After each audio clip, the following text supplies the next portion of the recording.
മുംബൈ ഭീകരാക്രമണത്തിന്റെ സൂത്രധാരൻ തഹാവൂർ റാണ കൊച്ചിയിലെത്തിയപ്പോൾ താമസിച്ച താജ് റെസിഡൻസിയിൽ റിക്രൂട്ട്മെന്റിന് മുന്നോടിയായി ഇന്റർവ്യൂ നടന്നതായി കണ്ടെത്തൽ. റാണ താജിൽ താമസിച്ചിരുന്ന 2008 നവംബർ 16, 17 തീയതികളിൽ ഹോട്ടലിൽ എത്തിയവരുടെ വിവരങ്ങൾ NIA ശേഖരിക്കുകയാണ്. അന്വേഷണ സംഘത്തിൽ കൊച്ചിയിൽ നിന്നുള്ള 8 ഉദ്യോഗസ്ഥരെ കൂടി ഉൾപ്പെടുത്തി. തഹാവൂർ റാണയെ കൊച്ചിയിലെത്തിച്ച് തെളിവെടുപ്പ് നടത്തിയേക്കുമെന്ന സൂചനയും പുറത്തുവരുന്നു. നവമി ദിനേശ് വിവരങ്ങളുമായി. നവമി, തഹാവൂർ റാണയുടെ കൊച്ചി സന്ദർശനത്തെക്കുറിച്ചുള്ള കുറച്ച് സൂചനകളൊക്കെ നേരത്തെ ഉണ്ടായിരുന്നു. അത് ഭീകര സംഘടനയിലേക്കുള്ള റിക്രൂട്ട്മെന്റിനായാണ് എന്ന തരത്തിൽ. ഇപ്പോൾ പുറത്തുവരുന്ന വിവരങ്ങൾ, പ്രത്യേകിച്ച് ഒരു ഇന്റർവ്യൂ അവിടെ നടന്നിരുന്നു എന്നതടക്കമുള്ള വിവരങ്ങൾ എത്രമാത്രം പ്രധാനപ്പെട്ടതാണ്? എന്തൊക്കെയാണ് ഇപ്പോൾ നമുക്ക് ലഭിക്കുന്ന സൂചനകൾ?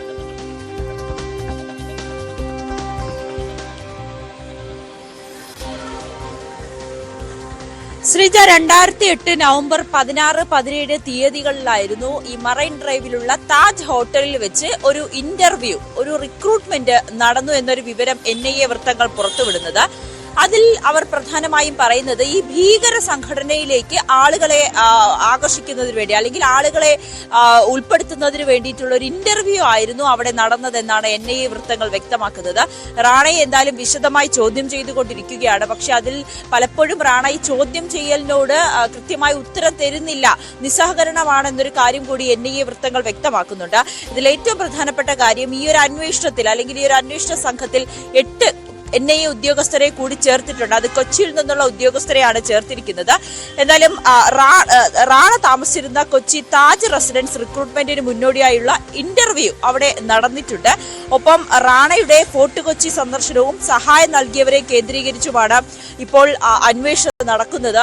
കേരളത്തിൽ നിന്നും അദ്ദേഹത്തിന് റാണയ്ക്ക് ഒരു ഈ പറയുന്നത് പോലെ സഹായങ്ങൾ ലഭിച്ചു, പ്രധാനപ്പെട്ട ചില ആളുകളിൽ നിന്നും സഹായം ലഭിച്ചു എന്ന് വ്യക്തമാകുന്നുണ്ട്.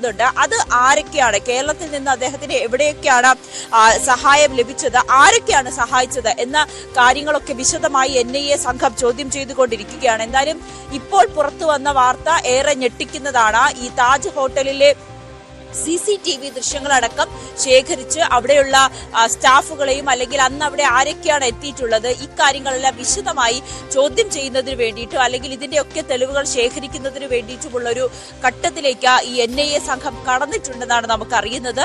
നവംബർ 2008 നവംബർ 16, 17 തീയതികളിലാണ് പ്രധാനമായും അവിടെ ഒരു റിക്രൂട്ട്മെന്റ് നടന്നിട്ടുള്ളത്. അത് ഈ ഒരു ഭീകര സംഘടനയിലേക്ക് ആളുകളെ എത്തിക്കുന്നതിനുള്ള ഒരു ഇന്റർവ്യൂ ആണ് അവിടെ നടന്നതെന്നാണ് മനസ്സിലാക്കുന്നത്.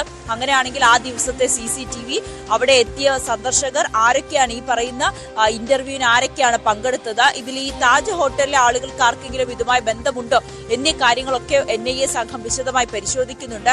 അങ്ങനെയാണെങ്കിൽ ഇനി കൂടുതൽ തെളിവെടുപ്പുകൾക്കും കൂടുതൽ ചോദ്യം ചെയ്യലുകൾക്കും വേണ്ടി റാണയെ കൊച്ചിയിലേക്ക് എത്തിക്കാനുള്ള ഒരു സാധ്യതയും നമുക്ക് തള്ളിക്കളയാൻ കഴിയില്ല. അതുകൊണ്ട് ഭാഗമായി അത് വലിയ സുരക്ഷ കൂടി വേണ്ട ഒരു കാര്യമായതിനാൽ വളരെ കൃത്യമായിട്ടുള്ള, അല്ലെങ്കിൽ ഒരു വലിയൊരു സുരക്ഷ ഒരുക്കിക്കൊണ്ടായിരിക്കും റാണയെ കൊച്ചിയിലേക്ക് എത്തിക്കുന്ന കാര്യങ്ങളടക്കം NIA പദ്ധതി ഇടുന്നത്. എന്തായാലും വിശദമായൊരു ചോദ്യം ചെയ്യലാണ് ഇപ്പോൾ പുരോഗമിച്ചുകൊണ്ടിരിക്കുന്നത്. റാണ ഈ ചോദ്യം ചെയ്യലിനോട് സഹകരിക്കുന്നില്ല, പല ചോദ്യങ്ങളോടുമൊക്കെ ഉത്തരം നൽകുന്നില്ല എന്ന രീതിയിലേക്കാണ് പോകുന്നതെന്ന് കൂടി NIA സംഘം വ്യക്തമാക്കുന്നുണ്ട്. ശ്രീജ, നവമിയാണ് വിവരങ്ങൾ നൽകിയത്. തഹാവൂർ റാണയുടെ കൊച്ചി സന്ദർശനത്തിന്റെ കൂടുതൽ വിവരങ്ങളാണ് ഇപ്പോൾ പുറത്തുവരുന്നത്. ഭീകര സംഘടനയിലേക്ക് ആളുകളെ റിക്രൂട്ട്മെന്റ് ചെയ്യുന്നതിന്റെ ഭാഗമായി കൊച്ചിയിലെത്തി എന്ന വിവരങ്ങൾ നേരത്തെ വന്നിരുന്നു. ഇപ്പോൾ അതിന് മുന്നോടിയായി താജ് റെസിഡൻസിയിൽ വെച്ചൊരു ഇന്റർവ്യൂ സംഘടിപ്പിച്ചിരുന്നു. അന്ന് കൊച്ചിയിൽ താജ് റെസിഡൻസിയിൽ എത്തിയ ആളുകളുടെ, സന്ദർശകരുടെ വിവരങ്ങൾ ഇപ്പോൾ NIA ശേഖരിക്കുന്നുണ്ട്. ഇതിനോടൊപ്പം ഏറ്റവും പ്രധാനപ്പെട്ട കാര്യം, ഒരുപക്ഷെ തഹാവൂർ റാണയെ എങ്ങനെയെങ്കിൽ കൊച്ചിയിൽ എത്തിച്ച് തന്നെ തെളിവെടുത്തേക്കുമെന്ന വിവരങ്ങളും പുറത്തുവരുന്നുണ്ട്.